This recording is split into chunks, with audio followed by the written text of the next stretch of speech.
हरियाणा के अंदर सक्षम युवा रोजगार योजना शुरू की गई, लेकिन क्या ये रोजगार योजना कारगर साबित हुई? 3 साल कंप्लीट हो चुके हैं सक्षम युवाओं को काम करते करते, उसमें मैं भी एक शामिल हूं। और हम 3 साल काम करने के बाद अब सक्षम युवाओं से हमें बाहर कर दिया गया है। कारण क्योंकि उसमें कंडीशन लगा दी गई थी कि 3 साल की कंडीशन या 35 एज कंप्लीट होने के बाद सक्षम युवाओं को इससे बाहर कर दिया जाएगा। आप सोचिए, 3 साल महकमों में काम करने के बाद फिर से बेरोजगार हो गए हैं ये युवा। क्या कोई इनकी सुनाई कर रहा है? क्या खट्टर सरकार को इनकी सुनाई नहीं करनी चाहिए? कोई सुनाई नहीं कर रहा है, इनका कोई समाधान नहीं निकाल रहा है। एज कंडीशन ऐसी बाउंडेशन बना दी गई थी कि 3 या 35 की, जो सक्षम युवाओं के लिए एक अभिशाप की तरह काम कर रही है। अब फिर से बेरोजगार हो गए हैं 3 साल काम करने के बाद। तो सोचिए कितनी बेरोजगारी बढ़ रही है। खट्टर सरकार युवाओं को रोजगार देने के वादे कर रही है, लेकिन क्या इन युवाओं को रोजगार मिल रहा है? ये बेरोजगार होते जा रहे हैं फिर से।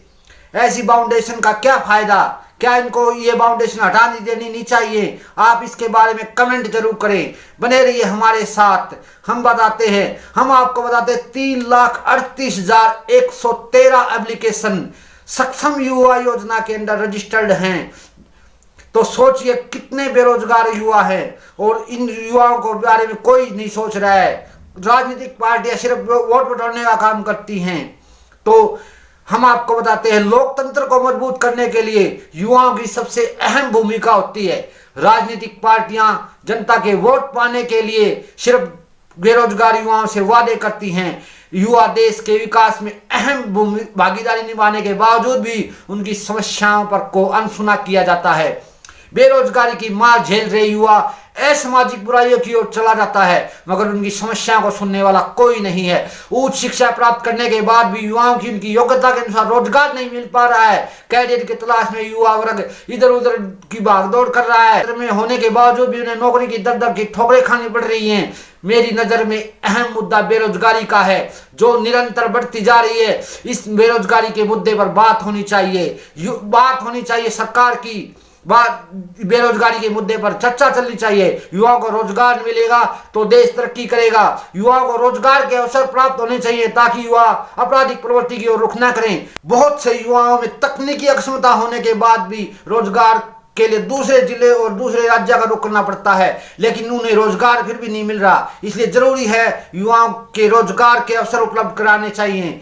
सबसे अहम मुद्दा है ये। बेरोजगारी कोई आम समस्या नहीं है। रोजगार न मिलने से युवा वर्ग का विकास नहीं हो रहा है। इसके कारण युवा असामाजिक बुराइयों की ओर बढ़ता जा रहा है, मानसिक परेशानी झेल रहा है। राजनीतिक पार्टियों को युवाओं के लिए रोजगार के अवसर प्रदान करने चाहिए ताकि युवा वर्ग मजबूत बन सके। योग्यता के अनुसार ही सभी को रोजगार मिलना चाहिए। ऐसा सशक्त समाज की स्थापना हम सभी का सपना है। इसमें युवा वर्ग सबसे महत्वपूर्ण भूमिका निभाता है।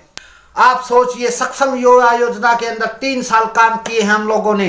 3 साल काम करने के बाद भी हम आज दर दर की ठोकरें खा रहे हैं। क्यों ऐसा हो रहा है? क्या सरकार को सोचना नहीं चाहिए इस बारे में? हरियाणा सरकार को जरूर सोचना चाहिए। आप ये कमेंट करके बताइए। आप इस मुहिम को चलाइए। आप बताइए, राजनीतिक पार्टियों पर इस बारे में चर्चा होनी चाहिए कि सक्षम युवाओं के साथ क्या हो रहा है। 3 साल करने के बाद भी उनको बाहर निकाला जा रहा है। क्या 3 साल करने के बाद उनको रखना नहीं चाहिए? आप ये कमेंट करिए।